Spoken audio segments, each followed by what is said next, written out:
केपी शर्मा ओलीको झोले ऋषि धमला भन्नुस् ऋषि कि धमला, होइन भन्नुस् दुईटामा एउटा कुरा तपाईँ भन्नुस् विद्यार्थी हुँदाखेरि चिने हुनाले होइन। तपाईँले बोलाएर आए र अबदेखि उपरान्त तपाईँले मलाई नबोलाउनुहोस्। होइन तपाईँलाई म किन यो बोलाइरहेको छु तपाईँको गाली खानुको निम्ति जन्म हो र म? मैले कहाँ गाली गरेको तपाईँको मैले साथमा सम्मान गरेको छु आज एउटा कुरा घोषणा गर्न सक्नुहुन्न म एमालेको झोले भने भन्नुस् कि म केपी शर्मा ओलीको झोले मैले के भन्नुस् भन्ने कि तपाईँले सिकाउने हो? कि केपी शर्मा मैले के ओलीको भन्ने म भने झोले तपाईँले होइन भन्नुस् न त ल सिकाउनु हो? भन्नुस् न तपाईँ भन्नुस् न जनतालाई मलाई सिकाउने तपाईँ को हो? होइन तपाईँले आज मलाई जनतालाई सिकाउने भन्नुपर्छ तपाईँ को हो? मैले तपाईँलाई भनिरहेको छु केशव बरालजी तपाईँ एउटा निर्णय गर्नुहोस् म केपी शर्मा ओलीको झोले हो या होइन भन्नुहोस् न त्यति भन्न तपाईँले सक्नुहुन्छ जे होला त्यही गर्ने मान्छे भन्ठान्नु भएको छ मलाई। तपाईँले मलाई चिन्नु भएको रहन्छ।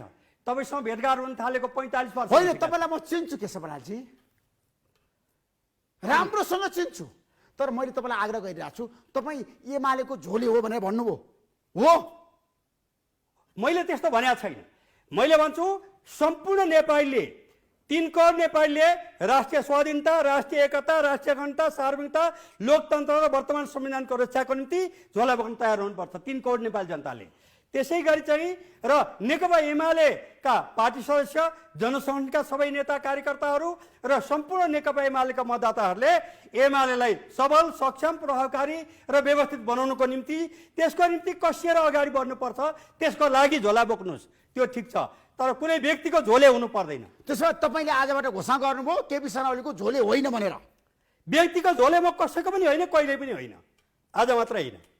त्यसो भए तपाईँ केपी शर्मा ओलीको झोले भनेर चिनिन चाहनुहुन्न यस्तो तल्लो तहको कुराकानी हो भने मलाई नजाक्ने गर्नुहोस्। होइन तपाईँले एकदम मेरो तपाईँले कोसँग कुरा गर्दै होइन हुनुहुन्छ? देशको प्रधानमन्त्री भन्नुभयो एमालेको अध्यक्षले भन्नुभयो म एमालेको झोले भन्नुभयो अनि तपाईँलाई चाहिँ त्यो भन्न गाह्रो तपाईँकै पार्टीका नेता ईश्वर पोखरेल वैश्विक उपाध्यक्ष उहाँले म एमालेको झोले भन्नुभयो केपी शर्मा ओलीको झोले भन्नुभयो विष्णु पौडेलले भन्नुभयो म एमालेको झोले केपी शर्मा ओलीको झोले विष्णु रिजालले भन्नुभयो म केपी शर्मा ओलीको झोले सबै नेताले भनिरहेछन् शङ्कर पोखरेलले भन्नुभयो केपी शर्मा